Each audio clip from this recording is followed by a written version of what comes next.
मृतक बने मुलजिम, एफआईआर चौंकाने वाला देवरिया का। मृतकों को मुलजिम बना दिया गया जो अब नहीं रहे। देवरिया केस में दोनों तरफ से दोषियों के विरुद्ध अपराध पंजीकृत कराया गया है। यह है रुद्रपुर थाना कोतवाली, जहां की घटना है। फतेहपुर गांव इस समय चर्चा का विषय बना हुआ है और उस दर्ज कराए गए अपराध पर अन्वेषण करेंगे विवेचक। विवेचक वहां के इंस्पेक्टर हैं जो थाना कोतवाली में इस समय तैनात हैं। दर्ज कराई गई प्राथमिकी में जिन अभियुक्तों के नाम का उल्लेख हुआ है, आज हम उन लोगों का इस वीडियो में चर्चा करने जा रहे हैं और बताएंगे कि सत्य प्रकाश की 10 वर्षीय बेटी को भी प्रेम यादव की जीवन लीला समाप्त करने में अभियुक्त के तौर पर केस में शामिल किया गया है। उसमें वह बालक नहीं है 8 वर्ष का जिसका इलाज हो रहा है, लेकिन उसके ऊपर के गांधी को भी शामिल किया गया है।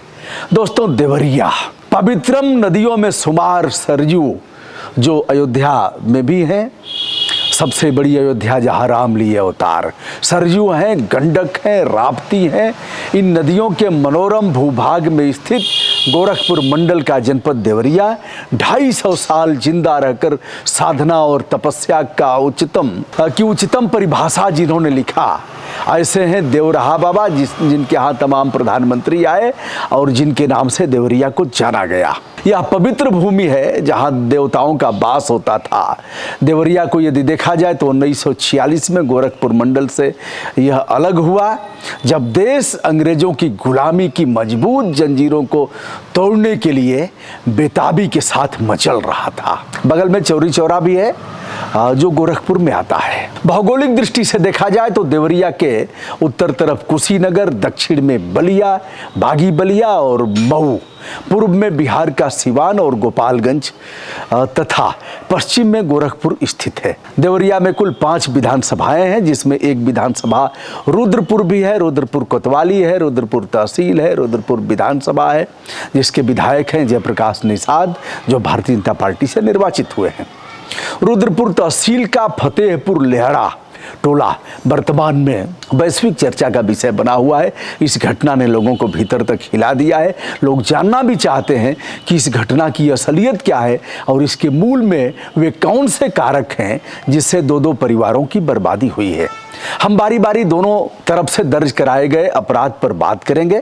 सबसे पहले हम आपको बताते हैं कि पूर्व जिला पंचायत सदस्य प्रेम यादव का जीवन समाप्त करने में जिन लोगों के खिलाफ प्रथम सूचना report FIR first information report जो दर्ज कराई गई है, उसमें प्रेम के परिवार के तरफ से उसमें पहले नंबर पर हैं दिवंगत सत्य प्रकाश दुबे।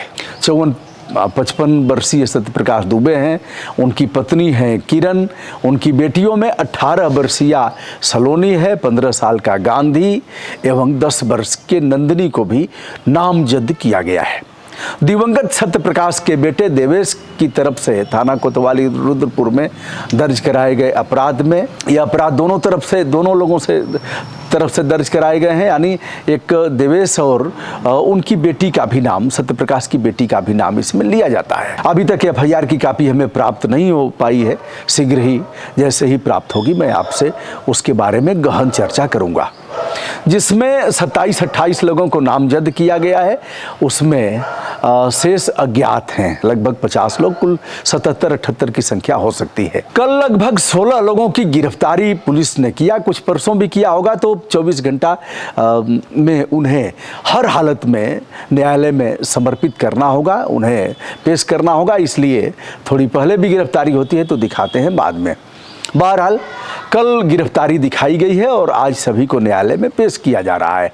यह 16 लोग हैं। मैं इनके बारे में भी बताता हूं कौन कौन लोग हैं, नाम के साथ बताऊंगा।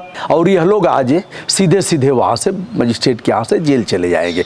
देवरिया के जो भी मजिस्ट्रेट जो भी रुद्रपुर के होंगे, अलग अलग बटा है कौन कौन से थाने कौन से मजिस्ट्रेट देखेंगे। यदि देवरिया के पुलिस अधीक्षक संकल्प शर्मा की बात माने तो इन आरोपियों द्वारा किए गए अपराध में प्रयुक्त औजार उपकरण भी बरामद हुए हैं, जिनसे इस घटना को अंजाम दिया गया है। जिन 27 लोगों को नामजद किया गया है, 27-28 संख्या इनकी बताई जा रही है, उसमें 1 दर्जन लोगों को फरार बताया जाता है। पुलिस की कई टीमें गठित कर सर्विलांस उनके मोबाइल नंबर लेकर के उससे ट्रेस किया जा रहा है। अन्य सूत्र जो पुलिस के हैं उनके द्वारा है।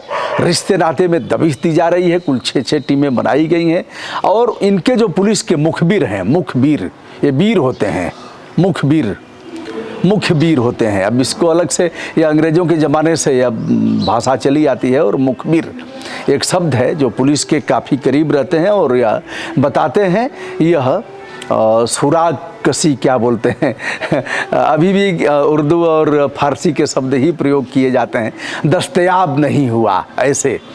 तो इन मुखबिरों के माध्यम से उनकी तलाश की जा रही है। एक कारखास शब्द होता है, कारखास के बारे में हम बता चुके हैं, फिर से बता देंगे कभी।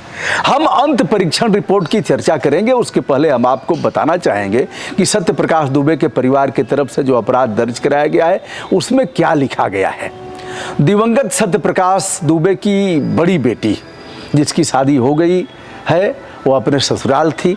ससुराल से सूचना मिलने के बाद वो आई है और उसकी तहरीर के आधार पर जो केस दर्ज किया गया है, उस पंजीकृत अपराध में इस बात का उल्लेख है कि 2014 में हमारे चाचा ज्ञान प्रकाश दुबे उर्फ साधु, जो अविवाहित हैं, उनका अपहरण हुआ। वह अपहरण प्रेम यादव ने ही किया था। इसके बाद ज़बरदस्ती चाचा से हमारे खेत पर बहका फुसला करके बैनामा करवा लिया गया। इस बात की जानकारी जब हमारे पिताजी को हुई तो उन्होंने इसके लिए आपत्ति दाखिल करते हुए केस दर्ज कराने के लिए भागदौड़ शुरू किया। हमारे चाचा मानसिक रूप से अस्वस्थ हैं, इसलिए बहला फुसलाकर अपने प्रभाव में लेकर के खेत लिखवा लिया गया। शोभिता ने कहा कि चाचा के खेत लिखवाने पर पिताजी द्वारा विरोध करने के फलस्वरूप प्रेम यादव हमेशा खार खाए रहते थे। इसकी रंजिश के चलते वह अपने अन्य साथियों और परिवार के लोगों के साथ आए थे और हमारे परिवार के लोगों के साथ जो किया वह सभी के सामने है। अब 5 लोग समाप्त हो गए। एक भाई देवेश सत्यनारायण भगवान की कथा करने निकला था, इसलिए बच गया। और एक भाई BRD Baba Raghavdas medical college Gorakhpur में संघर्ष कर रहा है, जिसे देखने आदित्यनाथ योगी सुबह सुबह गए थे। शोभिता की तरफ से दिवंगत प्रेम यादव सहित 18 लोगों का नाम लिखवाया गया है। शोभिता ने जो तहरीर दिया है उसके आधार पर कुल 11 गंभीर धाराओं में मुकदमा पंजीकृत किया गया है भारतीय दंड संहिता के तहत। प्रेम यादव के पक्ष से उनके चचेरे भाई ने अपराध पंजीकृत कराया है। अब हम बात करते हैं जिन्हें पुलिस ने अरेस्ट किया है और जो आज जेल भेजे जा रहे हैं।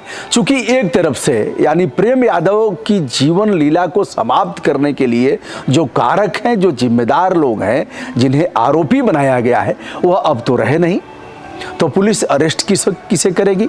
सभी चले गए। इसलिए एक तरफ से अन्वेषण के बाद भी कुछ नहीं होना है, क्योंकि और इस मामले में अभी तो कोई विटनेस उभर करके सामने आया भी नहीं है जो यह कहे कि हमने इस घटना को घटित होते हुए देखा है। तो इन 5 पर तो कोई कार्रवाई होनी नहीं है। इसलिए अब हम बताते हैं कि प्रेम यादव की तरफ से जिनकी गिरफ्तारी, उनके पक्ष में जो लोग हैं उनकी गिरफ्तारी हुई है, उनके नाम हैं देवानंद यादव, अर्जुन यादव के भाई रामजी यादव, जो जिनके नाम संभवतः खेत लिखा गया है, बेचू राजभर हैं, अनुरुद्ध यादव हैं, राम भवन हैं, राधे श्याम यादव, परमहंस यादव, कुश यादव एवं गोरख यादव।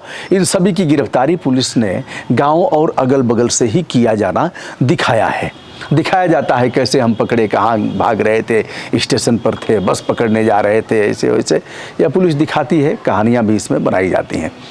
किंतु अन्य व्यक्तियों की गिरफ्तारी गांव के बाहर पुलिस ने करना दिखाया है, जिसमें परशुराम राजभर हैं, फुलगेन यादव हैं, प्रदीप यादव हैं और दिवाकर तिवारी हैं, दुर्गेश यादव हैं एवं श्याम यादव के नाम इसमें शामिल किए गए हैं।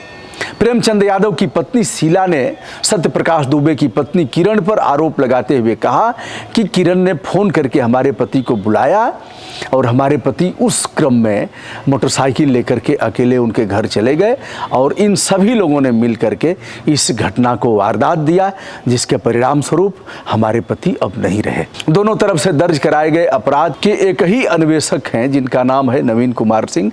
यह रुद्रपुर कोतवाली के इंस्पेक्टर हैं, यानी कोतवाल। अब हर थाने इंस्पेक्टर रैंक के हैं और कुछ परसेंटेज है 2 स्टार के लोगों का, तो उनको वह परसेंटेज दिया जाता है जैसा कि उनकी काबिलियत और उनकी कार्यक्षमता के आधार पर। तो यहाँ 3 स्टार वाले इंस्पेक्टर हैं नवीन कुमार सिंह।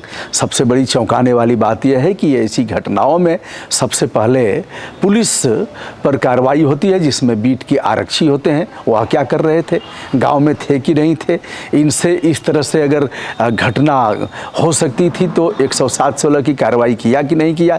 यदि 107-16 की कार्रवाई की गई होगी दोनों में शांति भंग की, तब तो वह बचे रहेंगे, नहीं तो उनके ऊपर एक्शन होगा कि तुम कर क्या रहे थे।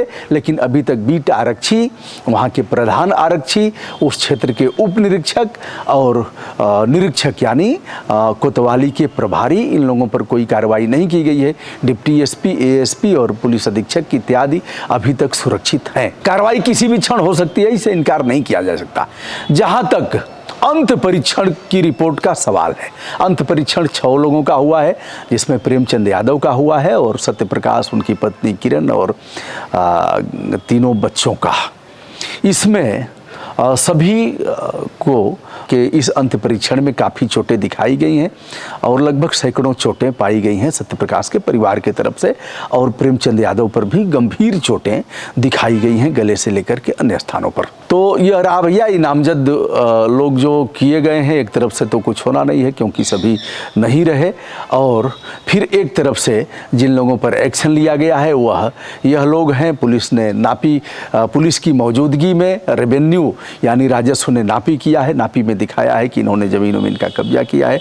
किसी भी समय जैसा कि मैंने बताया तो वह बुलडोजर की कार्रवाई की जा सकती है। शायद कुछ और आगे होना हो एक आध दिन में, जिसकी सूचना 1-2 दिन में मिल जाएगी। अभी कुछ लोग भागते हुए मिलेंगे, कुछ लोगों के पास और जो भी है जैसे भी हो, जैसा कि होता है। अब वन विभाग भी एक्शन ले रहा है, अब जग गया है, अब तक नहीं जगा था। उसकी ज़मीन पर कब्जा हुआ था तो वन विभाग सो रहा था। खलिहान की ज़मीन पर भी कब्जा हुआ है तो अब तहसील जगेगा। और सबसे बड़े गुनहगार जो लोग हैं, अगले वीडियो में मैं बताऊंगा, जिनके ऊपर जो सरकारी लोक सेवक हैं उनके ऊपर भी बुलडोजर चलना चाहिए, कठोरतम कार्रवाई होनी चाहिए। नहीं तो इस कार्रवाई का कोई मतलब नहीं माना जाएगा। यदि उन लोगों ने समय रहते एक्शन लिया होता तो आज इस प्रकार की घटना देखने के लिए नहीं मिलती, और इस प्रकार जो विषाक्त वातावरण तैयार हो रहा है यह भी नहीं होता यदि समय रहते जिम्मेदार लोग एक्शन लेते तो। दोस्तों, मैं हूं ब्रजभूषण दुबे। आज रुद्रपुर देवरिया के मामले पर हमारा यह वीडियो, आदरपूर्वक हमारा प्रणाम स्वीकार करें।